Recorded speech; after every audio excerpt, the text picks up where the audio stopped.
we're making another working Pip-boy, and this time we're going to take you through the whole process, one step at a time.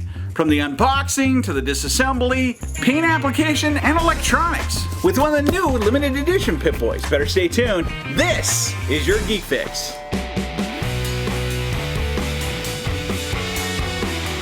I can't tell you how many times I have received messages, comments from people in our previous Pip-boy videos and even our recent podcast saying, where can I get this? When can I buy this? And the answer was fairly recently, actually. The wand company released with Bethesda new special edition Pip-boys that came in 3 different versions. They released them over time. And when I very first received the information from the wand company of these 3 versions, the one that I was most interested in was the Sugar Bombs version. And the reason for that was because it's mostly white. I was looking for something that would be easy for me to transform, to more easily apply some type of paint application, because what I really want, and have always wanted, is a Nuka-Cola version of the Pip-boy. And the reason for that is because I'm also working on a working gun and plan to make a costume that I wanted to actually be able to take to the Fallout days in Good Springs, Nevada, and around November. But when I first saw it, I'll admit that when I went to purchase it, the price with the shipping was a bit over what I was willing to pay. And luckily, I went in and Googled a coupon code. And every time I've done that with anything I bought from Bethesda, it always turns out to be a large amount. So I got 20% off, which made me, in the end, pay much less than even just the Pip-boy without the shipping. And then today, I received it in its box. This is what the outer box that they ship it in looks like. As you can see, it has on there, this is the Pip-boy 2000 Mark 6 Sugar Bombs limited edition, and from Bethesda. So let's open this up and see what it looks like on the inside, shall we? Now, I did already see the packaging, so keep in mind that this version does not come in the fancy box. However, I also know that there were some things that they corrected that I'll get into.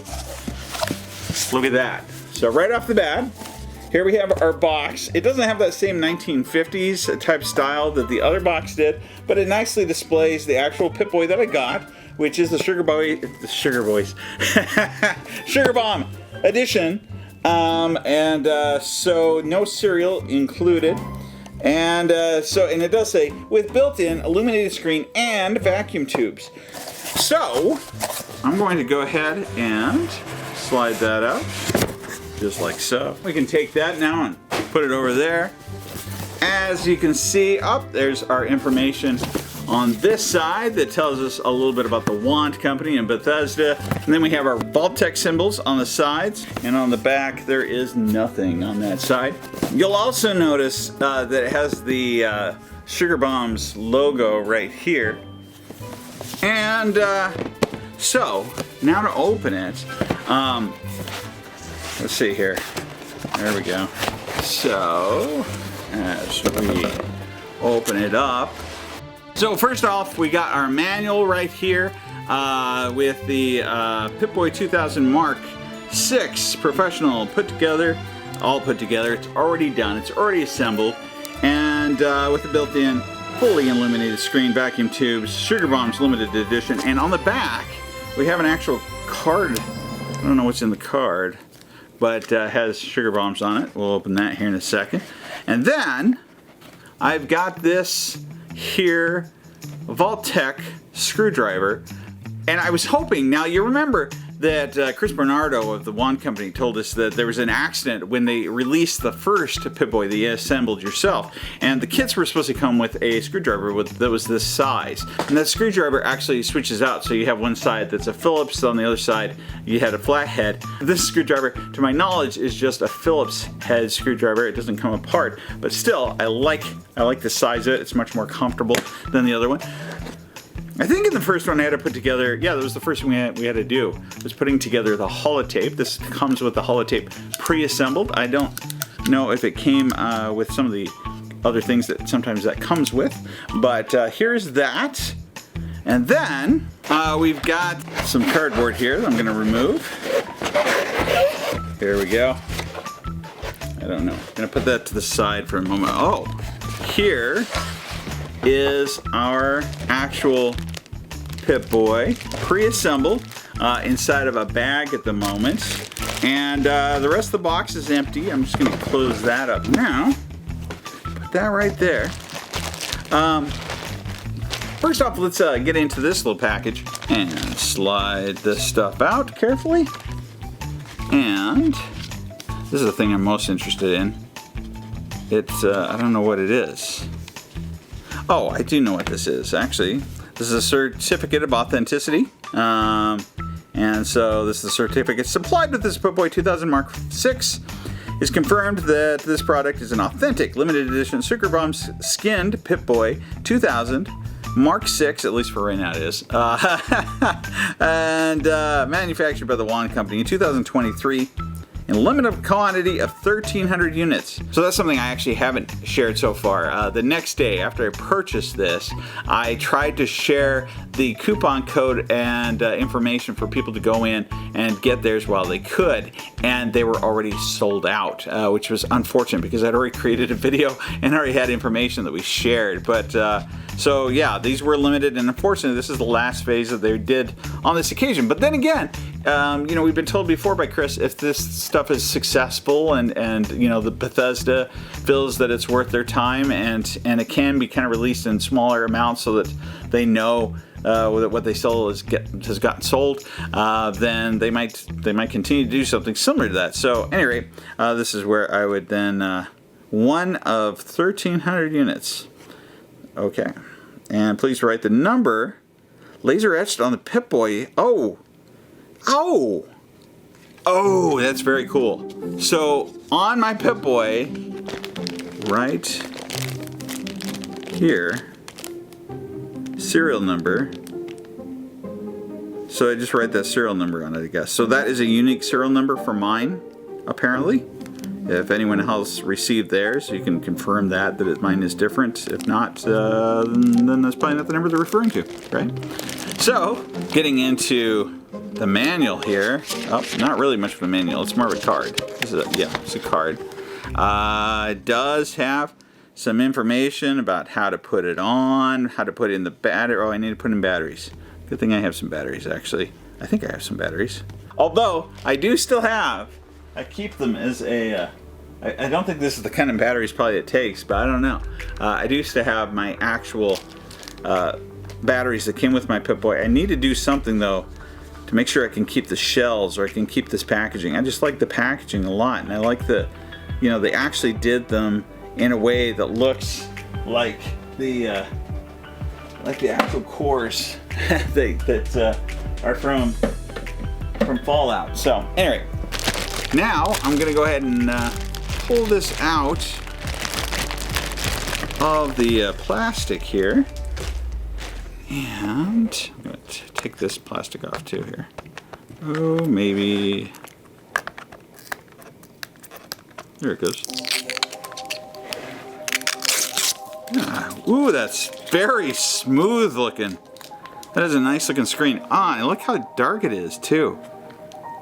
That is really nice looking, actually. Okay, nope, it didn't turn on yet. So I do. Oh, I like this. Okay, I'm already getting ahead of myself. I'm actually, there's a lot of things about this I'm already liking a lot. I am gonna go ahead and do this. So, in case you don't know how to do this, you clip on both sides here. There's two clips to hold this on, and then you just pull it down. Ah, there we go. It would work better if there you go. See how that opens?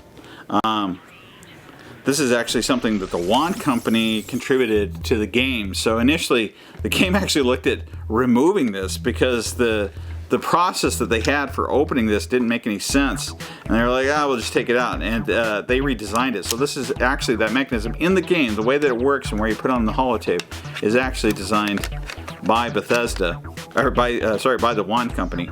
And Chris over there at the Jon Company. So, nice. Look at that.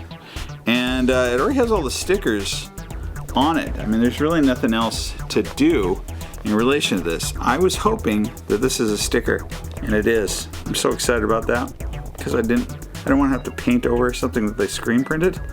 This is a sticker. That's okay with me. And I don't know if other people would be bothered by that it's just a sticker. But for me, great. I will have to remove this plate, but I already know how to do that as well.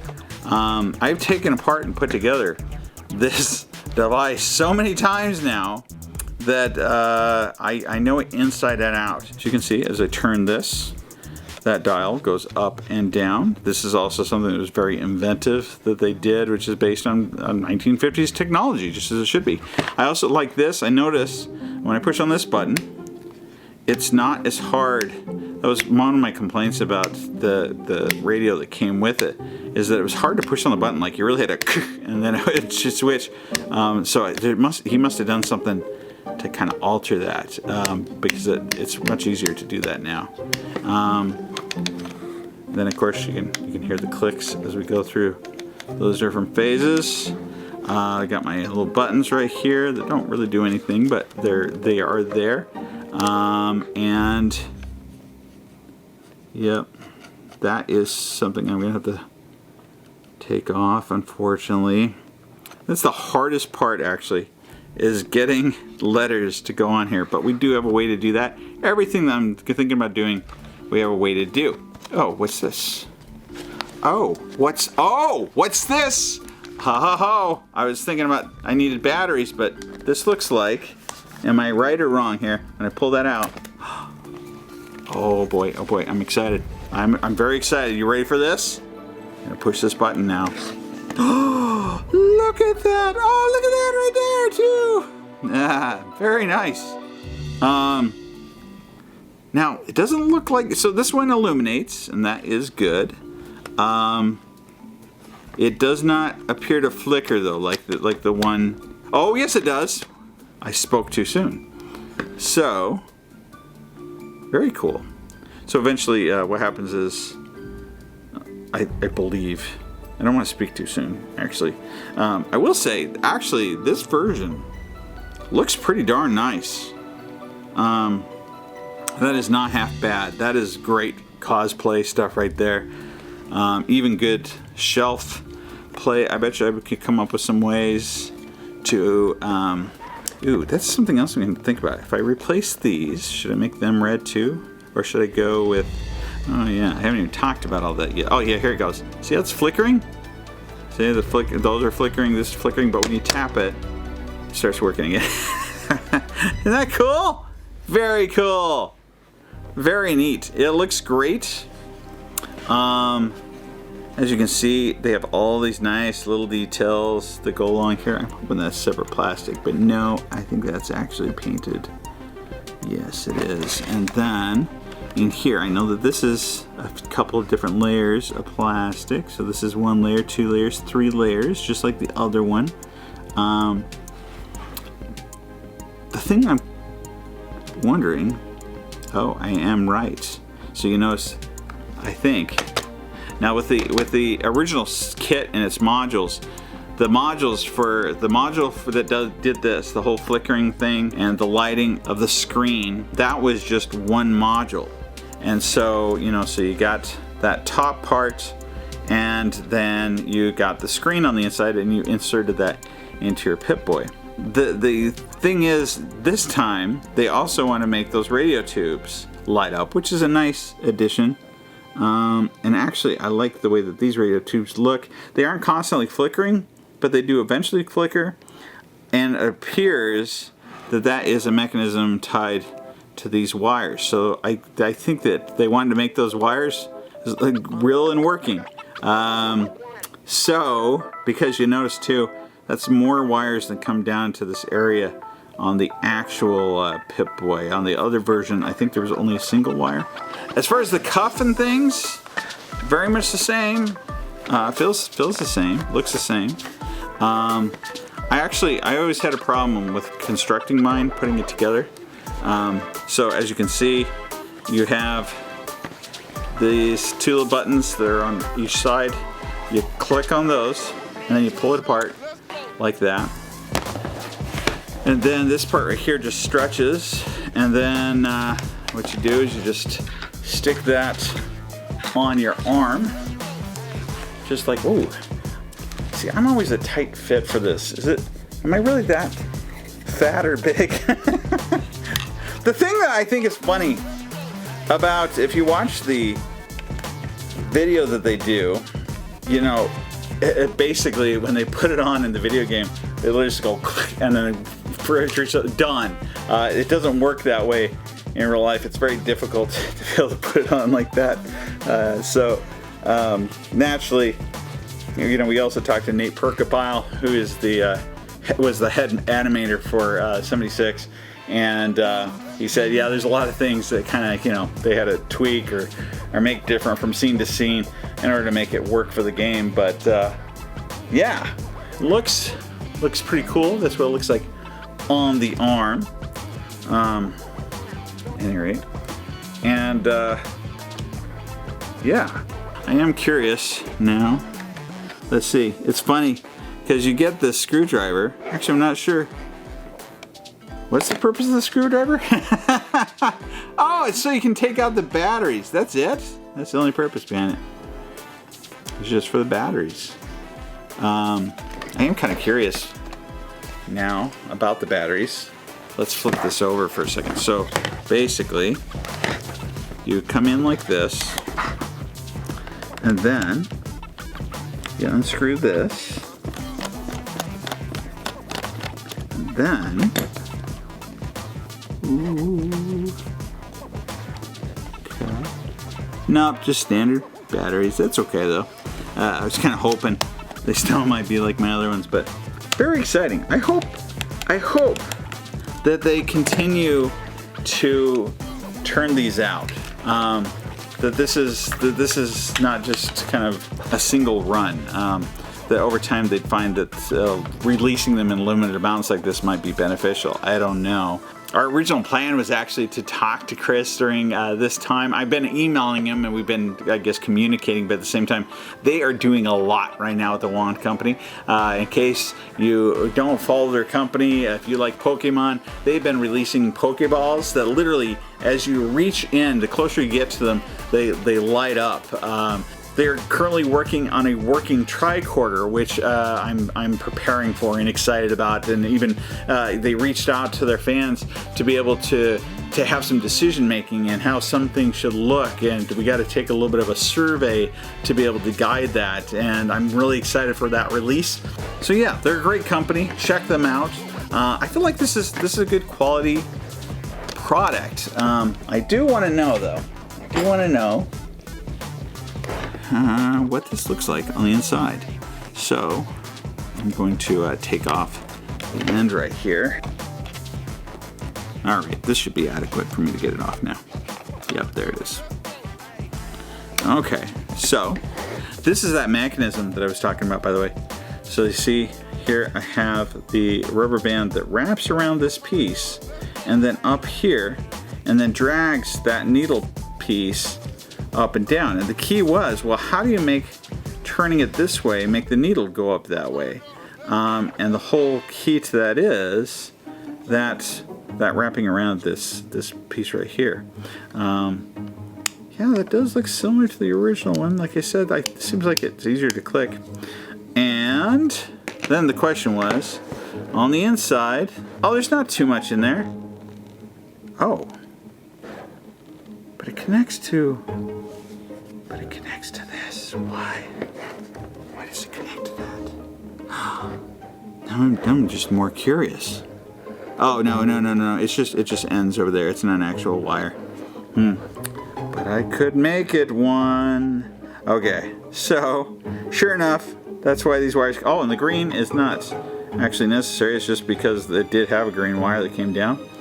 So yeah, gotta love it when they make something that was just there for looks actually have a function. Very cool. So this is phase one. This was phase one of our project of making this Pip-boy a working Pip-boy. Now, a couple things though to note about this that's different than the last time. Number one, I don't have a radio module. I could purchase one. They go for about $300 on eBay right now. I don't know that I can get a hold of one like in my old one, so I might have to get creative in what I use this time. No, I don't want to use a Bluetooth speaker if I can avoid it. I already know and have the parts for making my working Geiger counter, just like on the other one. I also have the ways in which I can make this part light up, and I think I'm going to do the same clock as I did in my last one. I really like the way that one looks. But because I might move the location of my speaker, I don't know if I'm going to have the same buttons either. And then another piece to this is I need to make this in such a way that I can transport it easily to Nevada or to other conferences without having to be worried about the fact that this thing looks like, let's face it, this isn't just like a sugar bomb. Because it looks that way. I mean, if this goes through x-ray and things, it'll look questionable. They might not even let it go the way that it is. So I've got to come up with a way to make it work like mine does and still likely to make it through all the way out there and come back hopefully too. So stay tuned, keep watching, and if you have your own you're trying to upgrade, then maybe we can do this together. In the meantime, check out some of our other builds and videos. Also, we have a podcast that's worth listening to. Like, subscribe, comment below. This is your Geek Fix.